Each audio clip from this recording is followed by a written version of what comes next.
Good morning, good afternoon, and good evening, everyone. And welcome to this afternoon or morning or evening's panel discussion around sales coaching, going beyond the one-on-one.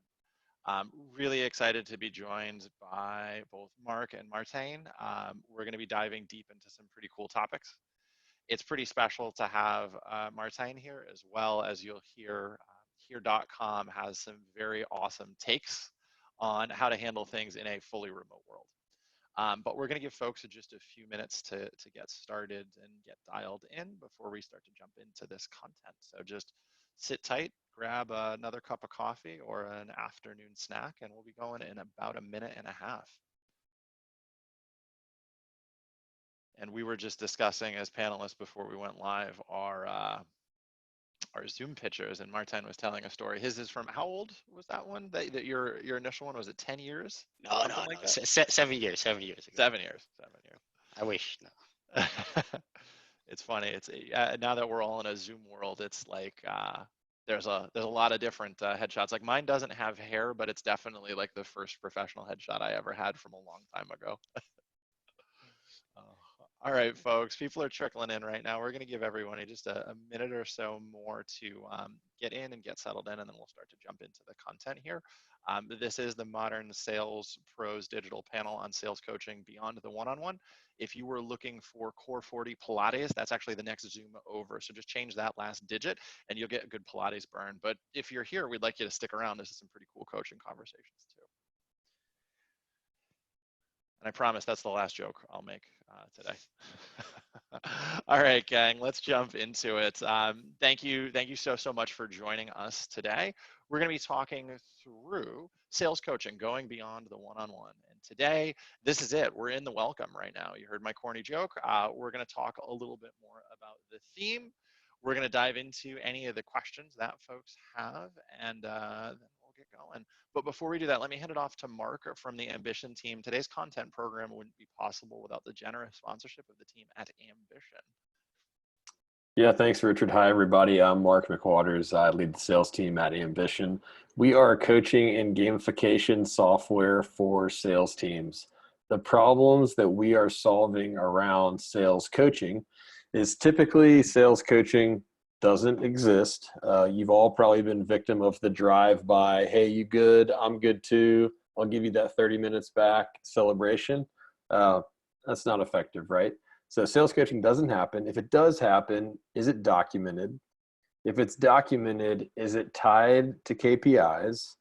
If it's tied to KPIs, does it live in a system with your other data? So is it easy for you to track progress, know if your coaching actually works, and to view the historical trends over time of your coaching conversation and the metrics relevant to those coaching conversations? So as you see on the visual, for a lot of people, those coaching conversations live in several places. With Ambition, we bring it all in one place and create a more streamlined coaching structure for your team. That's it. Thanks, Mark. And we're excited to have your perspective as well today, because you get to see it from all of the different folks that you've worked with at Ambition. Before we jump into the content, just a little bit more about Modern Sales Pros. Hopefully most of you know who we are. If not, you can check out Modern Sales Pros at modernsaleshq.com. We are the world's largest community for revenue leaders in sales leadership roles, sales operations, enablement, account management, and the related disciplines. There's about 16,000 and growing members, and our goal is to create a community where you can answer questions you would otherwise struggle to solve on your own. As both Mark and Martijn can attest, and myself as well as a former VP of sales, it's a very lonely profession. This is a great opportunity to pull a community together and answer questions you'd otherwise struggle to solve on your own. We do amazing digital events. When it's socially acceptable, we will also resume our calendar of in-person events. But every event is somewhere where you can come, learn some new things, meet some new people, and have a really awesome time. Enough about us. Let's introduce our amazing speakers. So Mark, please, just a little bit more about yourself, and then we'll hand it off to Martijn. Sure. So again, I lead the sales team at Ambition. To give you an idea of the makeup of our team, we have enterprise, mid-market, and then we have a sales development team that all roll up in my org. I started in sales as an appointment setter for a mobile home company. Love to talk about the sexy start to my sales career, and ended up being trained at AT&T actually in the big company sales training environment before ultimately realizing I needed to get into smaller, faster growing, more innovative, and came over to Ambition. But our platform has about 3,000 sales managers in it. So we see a lot of one-on-one data, what's being discussed, usage, and that helps frame where I'll be coming from today. Awesome. Thank you, Mark. And then Martijn. So, hey guys, first of all, thank you, Richard, also Mark, for having me here today. Hope everyone is staying safe. So Martijn Letteboer, originally from Amsterdam, if you were wondering where that name comes from.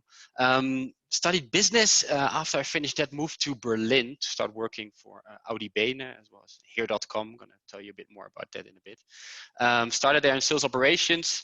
Had to lead a sales team that was actually located in the Netherlands. So that already started for me as a point of, okay, what is remote sales back then? Did country management there for a while and then moved to Miami, Florida to help set up our business as a director of sales operations here in the US and scale it further. A year ago, moved to Denver to help set up our new sales hub, which we luckily moved in our office a couple of months ago, and then we had to leave again, so that is a bit of a shame.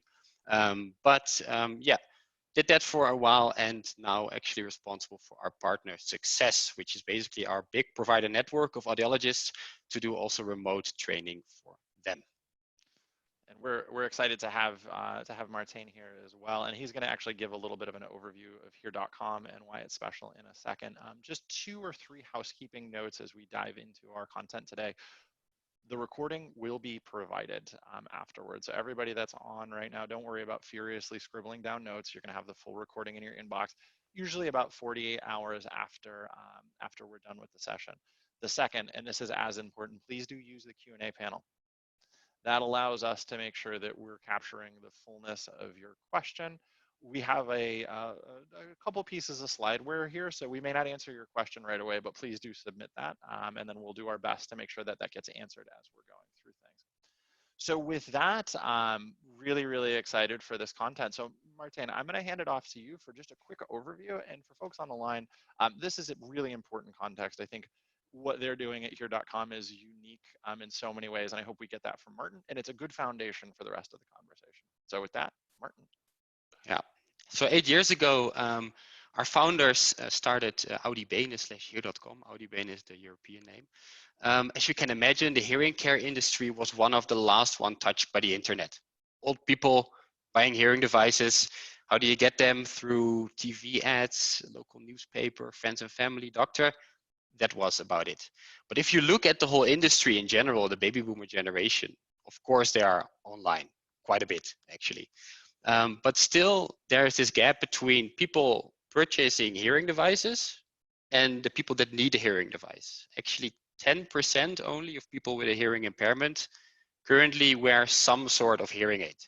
That means 90% of them are sitting at home or in social situations and feeling really uncomfortable. And if you think about it, it's pretty logic, because who wants to buy hearing aids, right? They are big and ugly. They make me look unproductive and old. And that makes it that people usually wait 7 years before they actually purchase a device. As you can imagine, knowing that 7 years and 90% of the people that have a problem don't wear a hearing aid, there's a big market. And what we do is basically through online advertising, find those people that suffer actually and want to do some research in the comfort of their home. Our sales team gets in touch with them and sends them to a local hearing care provider. So it's some different than most of you maybe are in software sales or something else. This is really an emotional sale, but definitely has all the aspects of selling in it. As you can see on the next slide, we are currently in 9 countries, 11 locations, which Denver is the newest one. But actually from the start, we've been remote. So already from day one, we had people working from home. And we truly believe as a company that both our employees can be successful working remote, but also we need people remote to be successful ourselves, because we want to scale, we want to grow. And that's only possible when you find the best talent out there. And sometimes they work from home. As you can see on the next slide, it's really core of our value is here. One little picture of one of our meetings. This was actually 2 years ago, where we have a little all ends there. And I think this is great. And just to put a fine point on it, and as we were talking about in the prep session, you're selling into a very interesting space, but you've actually been ahead of the curve on remote work and remote management, which is great. And thank you for that that introduction. But let's jump into it a little bit. So we're all remote now. Some of us were remote before.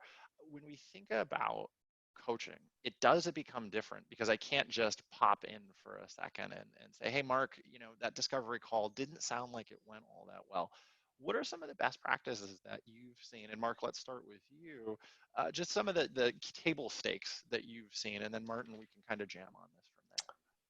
Yeah, I think that the best practices within remote coaching are very relevant for when you're in the office too. But what I recommend and what our team does is we have a Monday morning meeting. So 1 hour entire sales team together. And that gives me an opportunity to make sure that top initiatives are being discussed.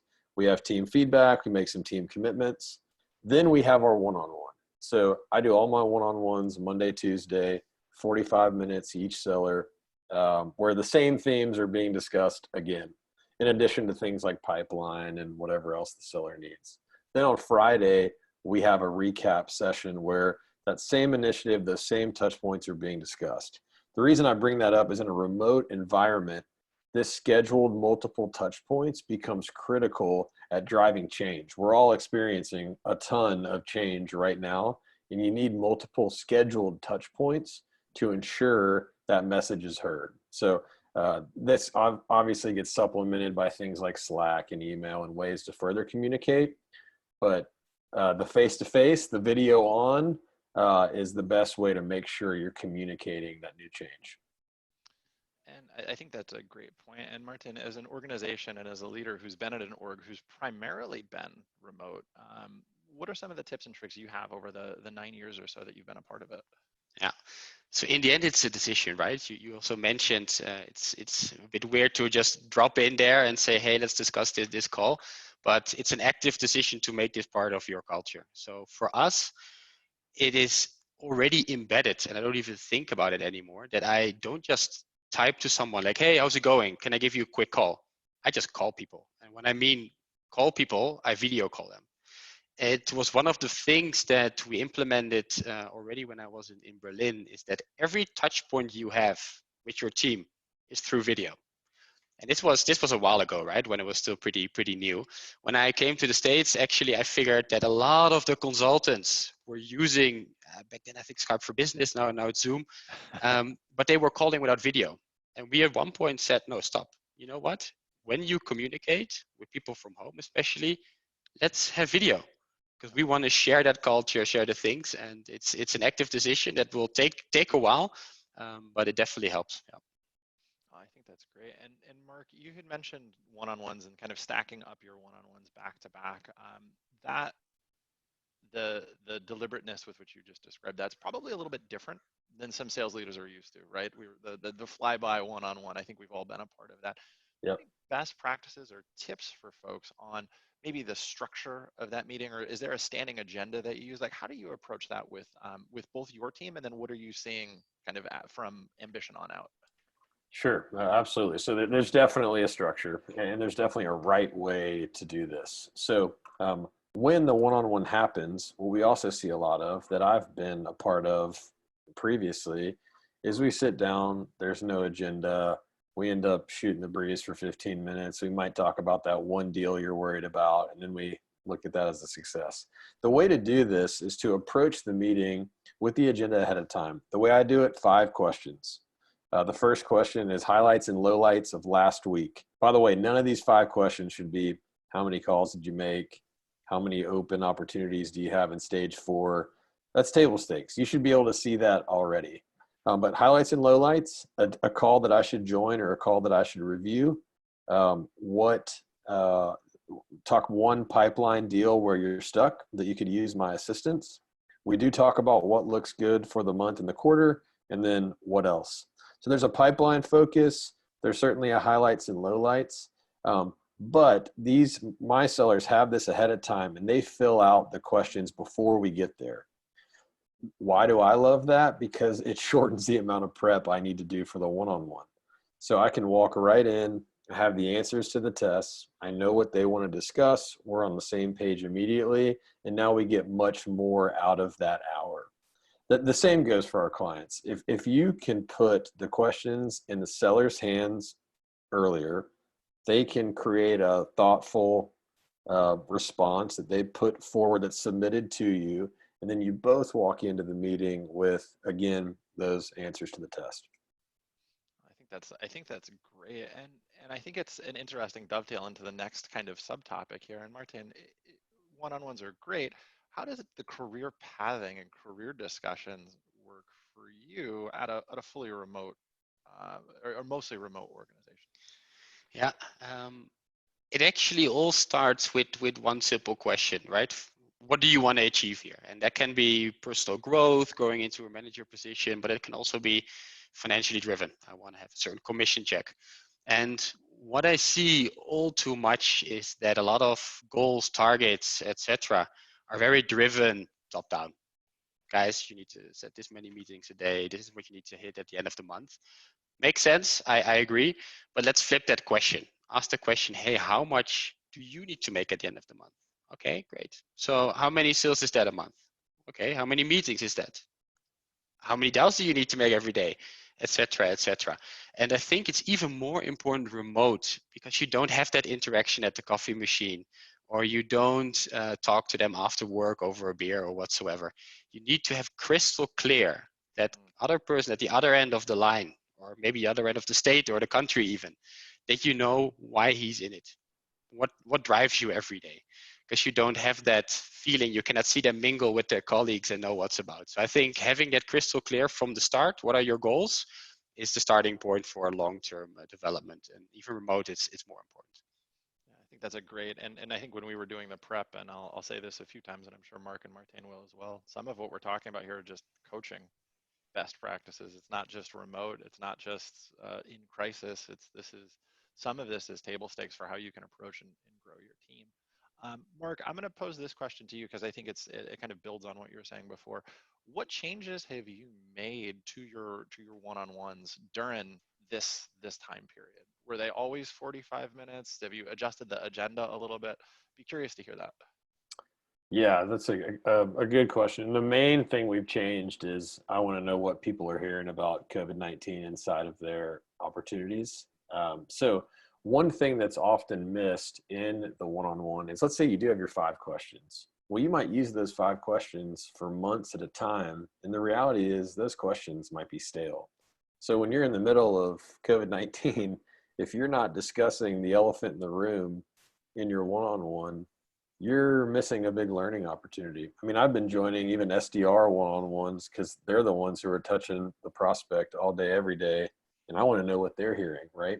So to your question, Richard, that we have taken a question out and put in a question related to a current initiative. Now, COVID-19 isn't an initiative of ours, but how we're adjusting the business is. And so we have to make sure that's getting discussed in the conversations. And when I talk about the morning meeting, the one-on-one, the go-to-market, there has to be consistency in that message to make sure we're all on the same page. I think that's great advice there, and having that structure where you can slot some things in and slot some things out.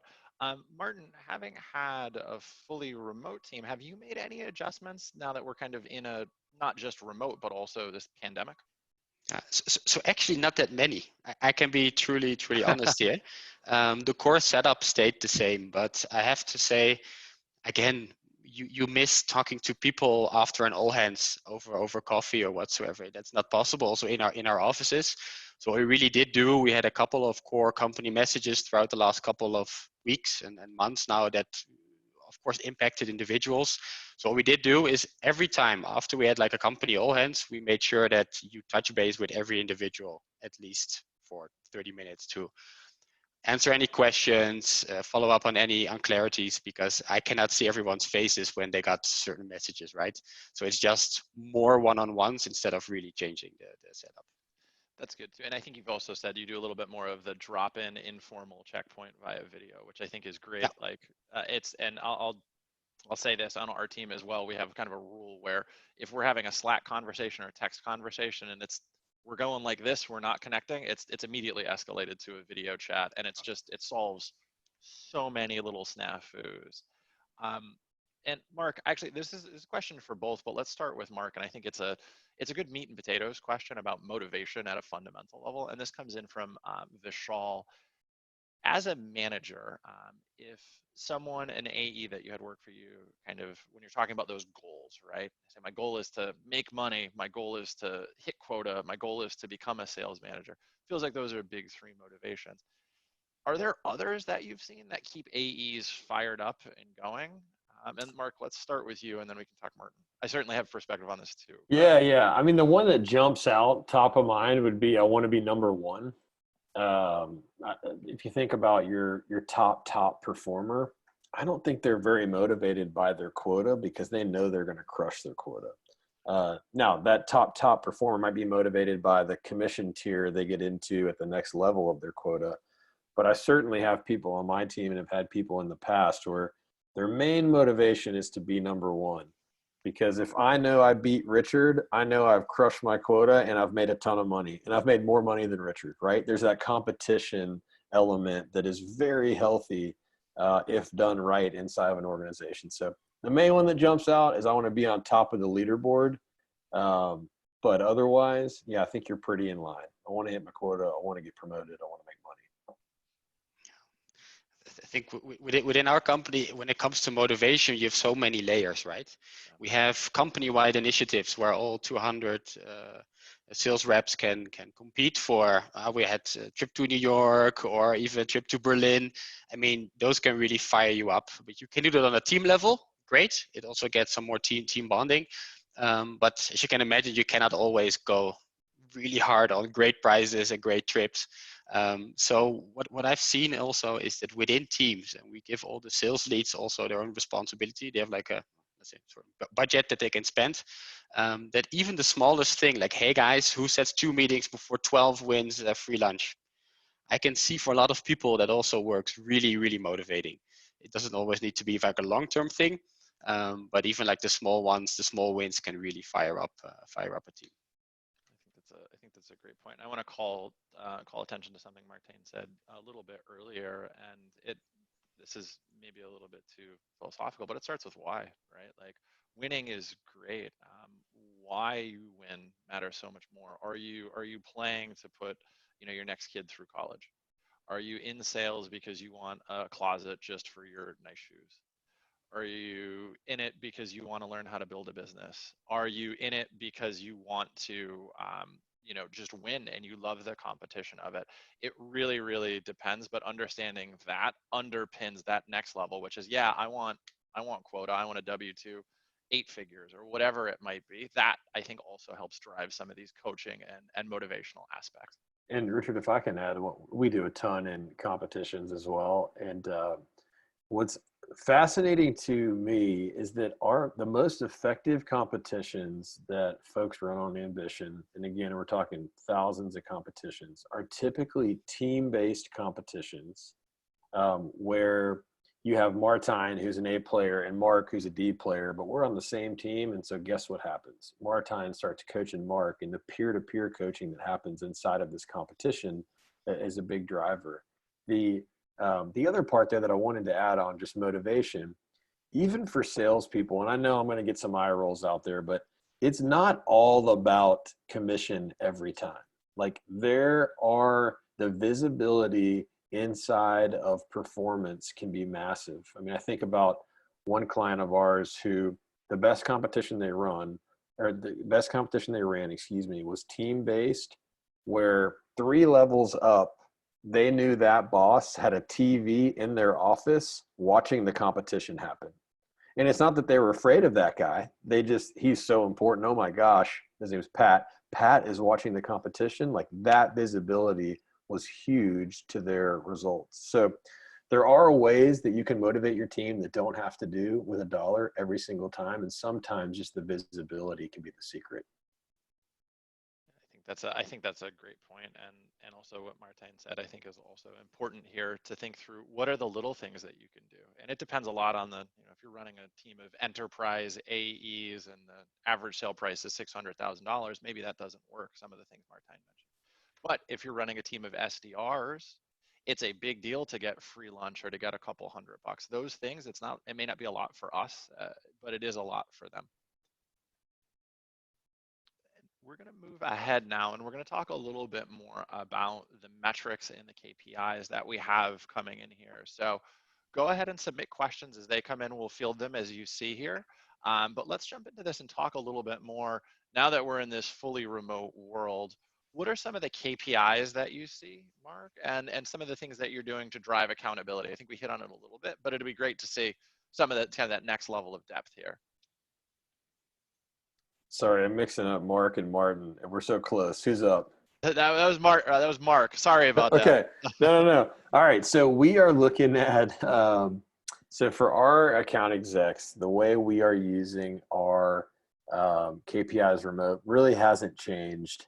Well, I'll tell you what, also, we did switch one thing. We went from weekly activity expectations in office to daily activity expectations at home. And you might be thinking, Mark, why would you increase the magnifying glass for people at home? It's harder to get things done. You must not have kids. No, I have 2 young kids. There's a bassinet right there. But the daily scorecard is huge because the commitment daily becomes even more important than it was before. And being able to provide, yes, some flexibility inside of those expectations, but the expectation of a daily commitment has been a change that we've seen. For AEs, we're looking at outbound calls, we're looking at AE pipeline created, and we're looking at what we call sequenced activities. For those of you that use an outreach or a sales loft, we build that in. For SDRs, calls, connects, appointment set, talk time. That's what we work through. That's great. I think there's a bunch of interesting ways to approach this. And Martijn, having been fully remote, what are some of the key metrics that that you guys are looking at Adhere.com? Yeah, I mean, in the end, we're looking at I will almost say the standard stack. In the end, how many outbound calls do you make? How much time do you spend on the phone, right? That's where it all starts with effort level. And there is a difference. I mean, remote, I cannot see if you're at your desk at the moment. I can see if you were there on time when your shift starts. I don't know. So I will have more of a focus on your basically on time and your outbound performance. The rest is in the end meeting scheduled. I think it's the biggest KPI for us. How many people were you able to actually have commit to that next step in the process? But I think the important thing is with all KPIs, the one you decide to steer on will also be the one that gets manipulated the most. So if I today gonna announce that for us, appointments set are the most important ones, then I'll obviously need to see what's the quality of those appointments, right? Because suddenly you see a boost in appointments and you think we're doing great, but suddenly the sales output did not exponentially grow with it. So whatever you pick, be very aware that obviously the team will also steer towards it and not always in the way you want to. And just on that point, any other tips and tricks on how you've kind of mitigated for that? Like, how are you checking if you were to run a spiff like that? How are you checking on, let's say, meeting quality? Is it just the conversion rate, or are there other things that you're looking at? Yeah, so in the end, we use tools to look into calls. We work with speech analytics software that we can just say, are certain checks made? But for me, the most easy one is, okay, how long was that initial call that ended up in a meeting? I know if that call was 12 minutes, it's impossible that you have covered all the important stuff, right? So for me, that's a big red flag. Then for our business, but everyone for their own sales journey has their own important things that they can hold against. But also, do I get a credit card from a customer to schedule that appointment? If that's there, great. If we had to waive it, big red flag. So I think in every sales funnel, once you decide on a metric, it's possible for you to do reporting on those to make it a lot easier for you to check, is this bogus or is this increase actually valid? Richard, another thing to add on this too that I see being amiss, and in remote, I think it's lifted even further, is that be careful about how many KPIs you're putting in front of your team to be responsible for daily. I mean, in general, if you're trying to focus a sales development rep, 4, give or take 1 or 2, and AE maybe even less, because to Martijn's point, like, you have to drive the core KPIs that are most important to your business, and of course make sure they're valid. The way we make sure they're valid is the visibility on those are through the roof. So if it's an AE outbound opportunity, they're pushed into the Slack channel when they happen. So I'm seeing that opportunity happen. I see the company name. I can hop in and look into that opportunity. When the visibility is pushed to you, that makes verifying KPIs much easier. And I think there's a higher order question here as well of on the coaching piece, right? We've talked about the specific KPIs, and this is how we think about metricing our sales team or our SDRs and how we're holding ourselves accountable. What are some of the coaching KPIs that Mark and Martin, you hold yourselves to as leaders? And Mark, we'll start with you, and then Martijn, I'd love your perspective as well. Yeah, so I'll take this in a couple directions. So one is the one-on-one conversation. So I expect those to happen every time. We have a way to look and see how many one-on-ones did manager Mark do, what percentage of them were completed. You can rate them, but I hold myself to they happen every single week, unless you're off. The second part to that is call coaching. That's been a big initiative of ours. So I hold myself and my sales development leader, we're responsible for reviewing 1 call per week per person on the team. And then we also have a game film review that happens. It's actually going to happen after this on Thursdays, where the team is reviewing calls together. The way I'm measuring that, Ambition 101 % completed, and we note them inside of our call intelligence software, Chorus. When we complete the call review, you can make comments. So you have ways to track and ensure it happens. That's great. Yeah, I think oftentimes these sessions go really into the weeds of AE or SDR manager. We're too high powered, guys. We gotta ask the question. And then Martin as well, how are you holding yourself accountable? What are the KPIs that you and the other leaders at Adhere.com are, especially in regards to coaching their teams? Yeah, so up until we had our speech analytics software, it was very, very difficult. I'm going to be honest. You can coach whatever you want, but without a tool to actually make sure, are these words being said, yes or no, it always is very difficult. So we actually found a new way of coaching and really making sure that what we want to be implemented is actually done. And that is flipping it a bit. We came together as sales leadership and said, hey, we want to now, let's say, discuss pricing. We really need to redo it because the whole team does it in 100 different ways. So we came up with an ideal way of pitching pricing, gave that to the sales leads. They had to go back to their team and basically say, hey, you're now in the next 2 weeks going to discuss the topic pricing in a very structured way. So day 1, discovery, what do you think about pricing? Day 3, role play. Day 4, 5, practice it on the phone, get back to the role play. And at the end of that 2 weeks, we had the sales lead and the sales rep coming to our head of sales that actually picked random calls and did an exam. And either you passed or you didn't. And I have to say, this was one of the most successful coaching strategies we have implemented until now. That's a pretty exciting one. And I think it also helps breed some accountability as well. If I'm involved in building some of this, I'm certainly going to be more likely to participate or follow the rules, as it were. Yeah, and that takes more time. One coaching session is just not going to cut it. This takes several touch points and commitment, not just from the rep, but also from the lead, that you in the end together need to make this work, because you need to go to your VP of sales, and also you don't want to be put on the spot there. So. Awesome. And Mark, you mentioned this before, and game tape reviews. I'm an ex-football player. That was never a fun experience for me because it was never what you did well. It was always what you did wrong. How do you run those game tape reviews in a way that's motivating in the right way for the entire team? Yeah. Well, first, you have to set the expectation that The purpose of this game film review isn't to just watch every highlight that you had as a salesperson. The purpose of this game film review is that we're getting better as a team, and you're learning through your own call review, but also through your peers. And so this is actually pretty new for us. I made the mistake initially of trying to review too many calls in one session.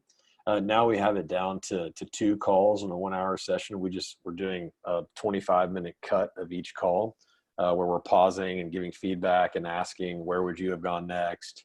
How would you rate this person in this answer?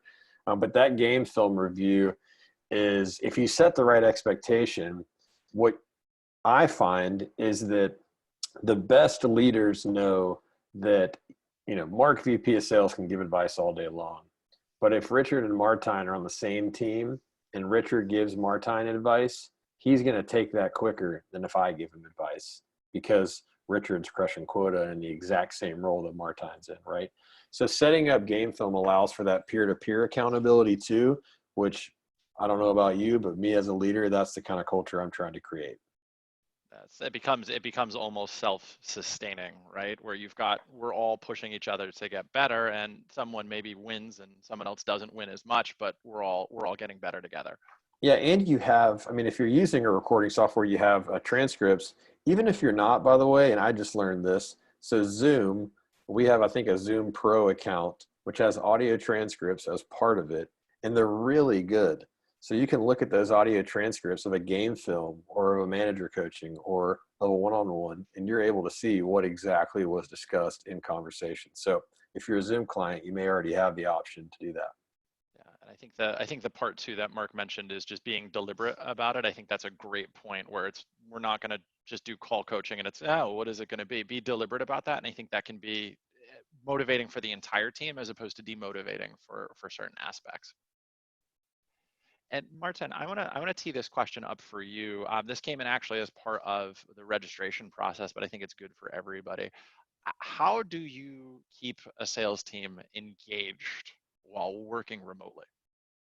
And how strongly do sales teams need to adhere to metrics in this stressful environment? That's probably a whole session in and of itself, but let's start with the first part. How do you keep your team and the different teams you've been a part of engaged while working largely remote? Yeah, so up the level of communication significantly. I don't know what you're used to usually, but up it quite significantly. We actually, instead of having one weekly meeting with the whole team, we had one daily meeting, 30 minutes long. Why? Also just to check in, guys, how are you doing? How's it going? And we have our daily emails to show metrics. They have their dashboards to show metrics. So that didn't change at all. But I think it's important to have those touch points every single day. And maybe the one that is actually more out of the box, but really kept our team engaged. We had a weekly bingo session with the whole team, remote. We did karaoke with the team, remote. We have done the guess who is who. We had to send in child pictures and high school pictures every week, once a week, to just also say, hey guys, we know it's a stressful time, let's just have some fun. And I have to say that was also pretty successful on that end. Yeah, there's a lot possible remote. You'd be surprised. Martijn, what was your song for karaoke? Now you got to share. Oh no, we had a Sweet Home Caroline, right? But we had with the quarantine version, so we edited the text a bit. But yeah. That's phenomenal. I think that's a great idea. I think there's so many funny things, and to both Mark and Martin's point, you can make this as fun as it needs to be. We're all feeling a lot of things right now. Let's be honest, the world is different today than it was maybe a month ago, but let's make the best of it. I actually want to come to the second part of this question, and Mark, I want your perspective on this more from what you're seeing out in the world. How tight are teams being on the metrics? Are they still super on top of it, or has there been some relaxation or adjustments on the metrics side of things? So this answer is going to vary greatly depending on who you're selling to. We were talking to a healthcare client of ours who you can't call on a doctor right now, right? They are fighting much bigger priorities than your new software sale. So that can be really difficult. For ambition, we're primarily calling on sales leaders, sales operations, sales enablement. they've still got jobs to do. They're still looking at ways to drive more productivity and culture in ways that we can help. So for us, we are still, what we have told our team, and I'll credit our sales development leader, Chris O'Connor, for this one. He said, guys, in order for us to know how affected we are by COVID, our activity expectations are the same. At the end of April, I need to be able to look back and say, we did the exact same amount of work we did in March, and here was the difference in results. And so it really depends on who you're calling. At Ambition, we're still holding people accountable the way we always have. We just gone from weekly to daily. Of course, we have empathy, and there are situations that pop up that will cause this to us to be humans. But at the end of the day, we want to be able to look back at the end of April and know that the impact wasn't that we didn't try hard enough. I think that's great, and I think that's the part that we can control here, right? The level of effort that we put into approaching this and solving the problems here. We're gonna move forward here, and I think this is a really interesting opportunity for Martin to share a little bit more about how things are set up. We touched on tools a little bit previously, but we're remote. We're all remote now. Martin and team have been remote for a while. How should we think about a remote friendly or remote enabling tool stack, and also the team structure as well? Yeah, let's start with the tool stack, right? I mean, we've been through a couple. I have to admit, you start testing and working with the best ones. Find one, and I'm not going to promote any companies, but video tools that really work. It needs to be super easy and functioning, right? And most of them, they already come with a chat solution. So very important, guys. Make team chats, especially in these times. It's easy to communicate as a team if you don't have that already. It has a couple of things that are important. You can also basically use this like, hey, good morning, I'm here, I'm checking in. These things also help for people to feel engaged from home. And this is not just during these COVID times, but it's always been the case. Just saying hello in the morning just means a lot, right? So find a good video tool with chat solution. You can separate it, but to be honest, we're currently on Zoom. They have a chat solution that is usually sufficient for many companies. The other one, we currently like speech analytics software. You have several, right? Chorus. We use Gong personally. We use it mainly for coaching, actually. Yeah, we use their analytics. You can go completely bazooka on it, I know, but we use it mainly for our coaching sessions. Already mentioned in the beginning, not just for as sales lead to rep, but we also use it for also coaching, how to coach. So coach to coach, basically, and it works out pretty well. So definitely some speech analytics software. If that's not in your budget, I mean, we did it with general call recordings for a very long time. It just takes more time to prep. So just be aware of that. And then for us, we use also telephony software that is really going back to the basics, right? Am I logged in? Am I online? And then how long have I been online? How long have I been unavailable? It's literally a dashboard with people and seeing what is their status as of now. It's not my favorite one because it kind of needs to focus on are you at your desk kind of level. But yeah, we live in a remote world, and sometimes it is necessary to also use that one.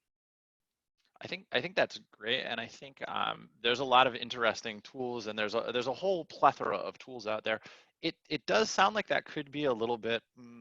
I could see as an employee maybe not feeling the best about that. How do you make sure that you're setting this up in a way that's transparent, so employees feel like it's to their benefit to be fully instrumented with some of these solutions? Yeah, in the end, transparency is key overall, right? And this is also, I haven't mentioned one of the more important tools here, but Ambition really helped us to have everyone on the same page here.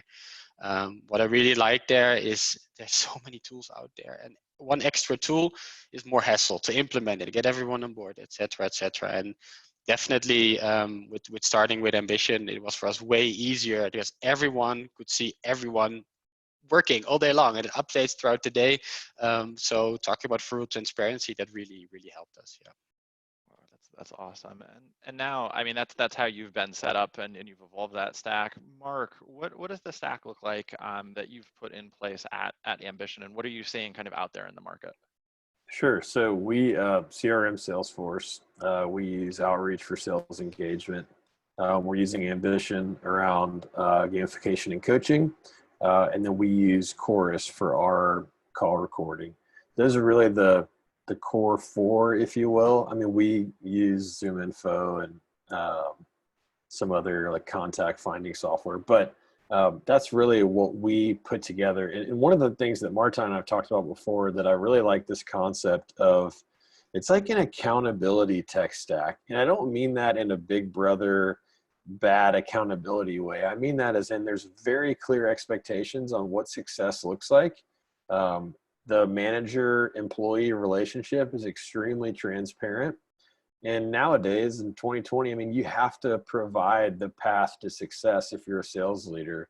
And why not create a stack that helps outline what success looks like so your employees aren't sitting wondering where to go next. So that's what it looks like at Ambition.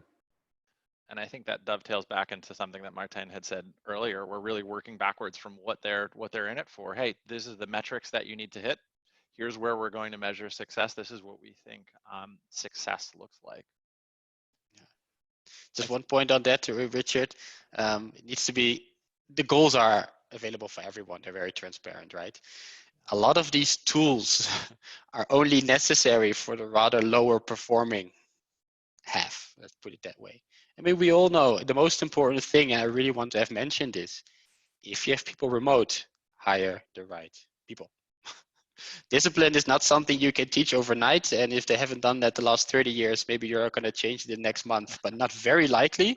So just want to mention this in the interview process. When you're hiring remote, make sure you hit on those really good questions to make sure that people are self-motivated and will be running even without you looking. And I think this is actually interesting, and I want to double click into that a little bit more. How has that worked from an interviewing standpoint? So many, I mean, there's sales leaders that are hiring out there today who are used to, let's go grab a beer, let's go grab a coffee. Martijn, you've been hiring remote for some time now.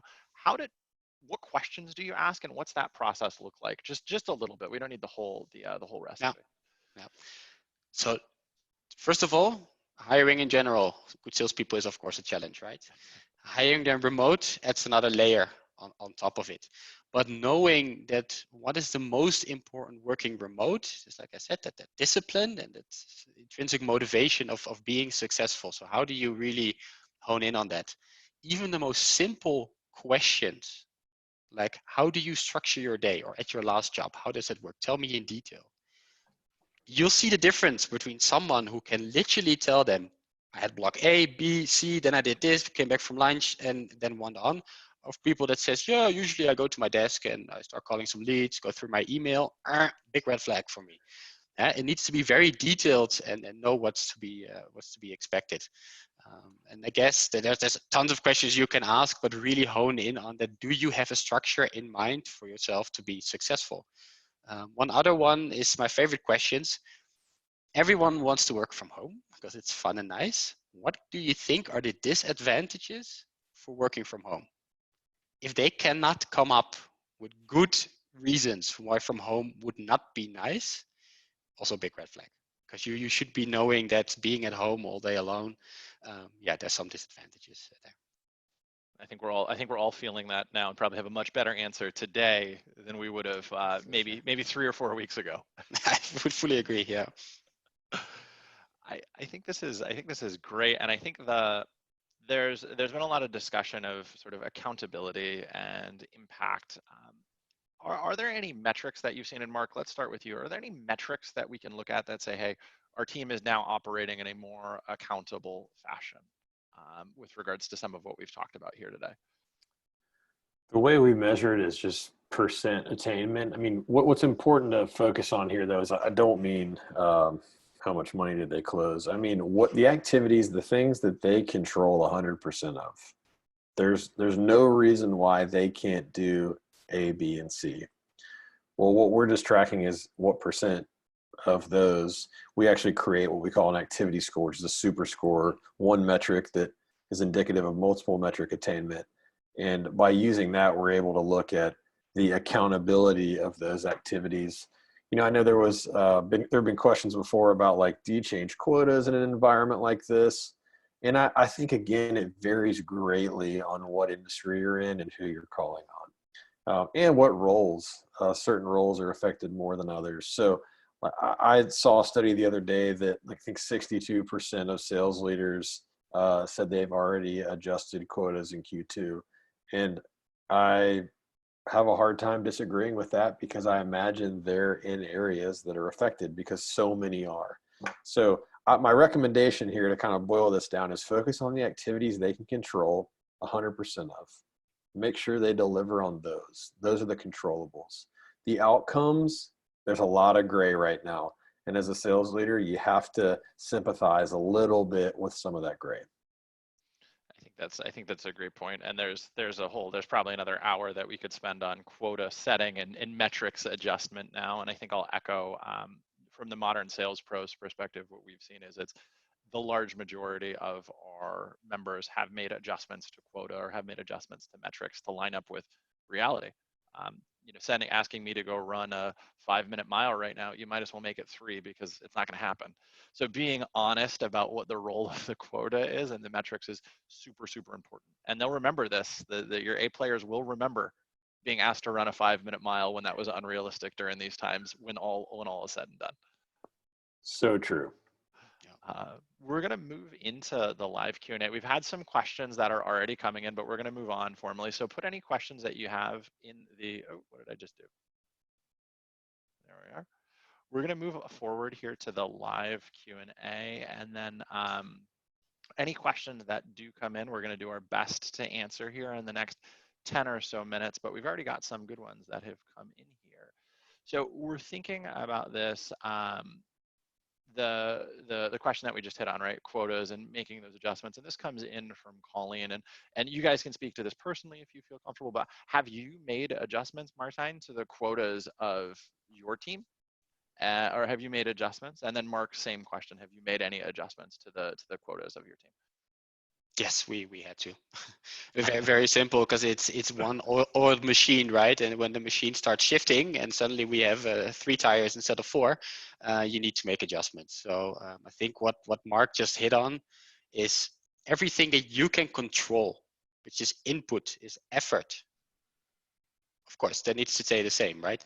But if suddenly, let's say, reachability drops for whatever reason, because office is closed or whatever happens, or people stop working, yeah, I can't hold people accountable for not reaching people as much as they used to do. So I think that's the core thing, especially what Mark said, is find out which metrics for you are the ones that you can measure impact or effort. Yeah, but we changed. Yeah, we had to adjust a couple to answer the question. That's great. And I think Mark as well. Yeah, so we have adjusted for our account executives. We have kept those controllables the same. We've taken them from weekly to daily, like I was saying earlier, but we have adjusted quotas. The reality is most businesses right now, I don't know if most is the right word, but we are seeing a lot of budgets that are frozen, no matter what it is. Previously, if Richard's the buyer, well, he could buy. Well, now Richard has to go to the CFO, Martijn, who has told the whole business they're on a freeze for 30 days because nobody knows where the business will be in another 30 days. And so, yes, we adjusted our AE quotas due to what we're going through, and the response to it was strong. And being able to show that level of empathy, but still have really high expectations, to the point you made earlier, Richard, like, people are gonna remember right now, just like your prospects are gonna remember how you treated them right now, more so than when it goes back to normal.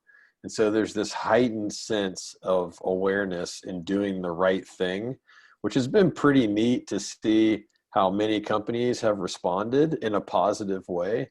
And I've certainly seen a major humanization, if that's a word, of the sales process. Working from home, like, my daughter has joined a meeting. In the middle of this, my dog just busted in that door and was shaking the collar everywhere. So I had to go off the video for a second. Like, some of that is very endearing and frankly what we should have anyways, right? So there's my soapbox. I love it. I love both of those points, and I think that there's a lot of different ways to approach this, and we've spent some time talking about call coaching, and I've got two questions that are kind of coaching related. The first, and Martijn, we'll start with you. From a coaching perspective, are you doing anything else different, right? Are you providing any type of different emotional support or otherwise, either as a manager or as an organization, for folks that are feeling that existential stress right now, right? We've spent a lot on just talking about metrics and coaching and skills development, but like, what are you doing to help people that are just like way more anxious now, to put a fine point on it, than they were maybe a month ago? Anything, any tips or tricks you can share for folks? Yeah, I mean, first have that human conversation, right? To be honest, we're all in this together, and it's something that hurts you and also your neighbor. And if some people are suddenly stressed because they have a kid at home that they can't go to school and whatsoever, first get that off the table before you even go into like call coaching, etc. Like, what are your fears today because of this new situation, and really talk about that. You cannot take those fears away completely. It's just the way it is, but you can empathize with it and make sure that we're here for the long term, right? We're not here to figure out the next month. If you're also in it for the long game, we'll find a solution. So that's more on like the human level, the coaching side. But also what I found, or we found as a company, and Gong was a great help for that, is we could see how often the words Corona came up in conversations, which obviously they never came up 3 months ago, right? So it's a good thing to measure. And we saw that our performance went significantly up the less we brought it up. So in the beginning, everyone got excited about it, and let's talk about it and how bad it is. But in the end, they're inquiring for your product and service, right? Let's talk about that instead of this whole situation. So what I did see is that a lot of people put too much focus on their own, what's going on with the world at the moment, instead of focusing on the client and on the prospect and what you can offer for them. I think that's great, and I think we've seen that there's been some quantitative research that's come out of, I think, Gong and Chorus, Sales Loft Outreach, and others, that mentioning coronavirus or COVID-19 significantly decreases open rates by an order of magnitude versus not mentioning it. So it's interesting that we're living it, but it doesn't need to be in front in our business conversations, to Martijn's point here. I'm going to tee up Mark. Actually, I want you to take a swing at this one here. Vishal brought in a question about call coaching, and it's in our chat panel here. It's very long. I'm not going to go through it all, but how do you make the most of that, right? Because no call is perfect. How do you know when enough coaching is enough? Yeah, I have a general rule of thumb that I'm never going to suggest more than 3 things that you change on a call, because you're not going to, if I go into Gong, Chorus, whatever, and I make 30 comments of things you could get better, well, you're not going to remember any of those when you hop on your next call, because there's too much of that to digest. So keep it to less than 3 suggestions. Being able to make those suggestions, have a tracker inside of those that can track the suggestion you made, and being able to assess the next call and to ensure that happened is how you can drive change through a platform like that. But as far as like how you work it into your cadence as a manager, my suggestion is you just have to schedule time. You have to protect time to go through those. And you should put the onus on the reps to create this level of transparency where they want you to go through them, because they look at you watching the call as a value add to them, not a, oh no, Mark's going to see me screw up. And that comes back to the sort of the peer coaching culture, if you say that 3 times fast, that you seek to create. We're going to take this last question here. We're going to start with Martijn, and then wrap with Mark. Question coming in from Eric. You know, filtering on the hiring process is great, right? Making sure folks are disciplined and motivated and all of that makes a ton of sense. What are we doing, and what are you doing right now for folks that were maybe struggling before this fully remote world, who are now struggling and they lack maybe discipline or the motivation? What are you doing to help get them kind of moving along here, Martin? And then we'll close with you, Mark. Yeah, I mean, to be honest, I love working in office. I've been working at home 5 weeks now, and I am one of the lucky ones. Like I have a nice apartment, live by myself, so good for me, right? But I can only feel for the people that are really struggling in this situation. So there is no recipe to do that. The only thing I can say is have as many touch points that you can have and celebrate every success. That's the most important thing. Be in touch with your team as much as possible. The people that struggle, really try to find those small wins. That one meeting you scheduled, let's celebrate it together. Call them immediately afterwards when you see it. Get them on that upward spiral, right? Because I think that's the most important thing and the only thing you can do. So first get it out of the way, get it, basically talk about it, and then make a little game plan on how to get back up there, and have as many small touch points as possible, not just your weekly one-on-one. So I'm going to add, you got to call it out. You go home, or you're working from home. That person was an underperformer before working from home. You need to tell them you're concerned about being on an island when you already were struggling to deliver results. And you need to set very clear expectations of what needs to happen in those controllables again.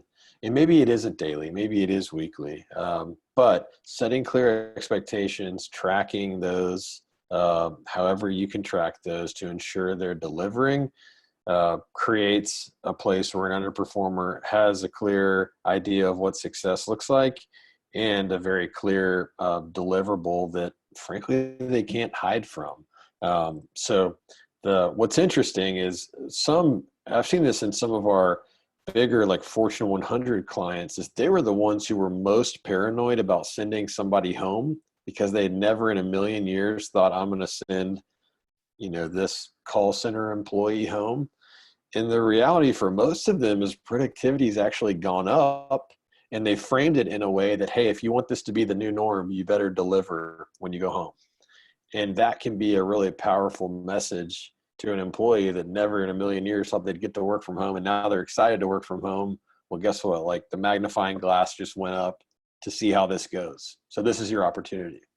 Interesting way to frame it here. And I think we're at time now. And I just want to say, Martijn, Mark, you're both very, very busy. Thank you so much for taking some time out of your afternoons here and sharing these amazing insights with the modern sales pros community. I think a lesson that we've all taken away from today and from some of the other conversations that we've had is we're going to get through this, but how we get through it is what really matters.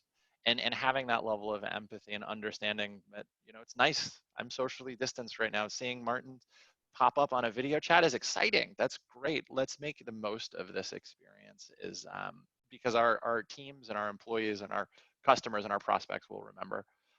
But gang, thank you so much. Super, super busy. I know the 16,000 plus modern sales pros are really happy to get this recorded, and really, really pumped. Thank you so much for sharing everything today, gang. Thank you as well. Thank you. And folks on the folks that are here still, the recording will be made available just as soon as we get it processed from Zoom. Thank you all so much, and have a wonderful rest of your day and week, and stay safe out there. Take care, everyone. Bye-bye.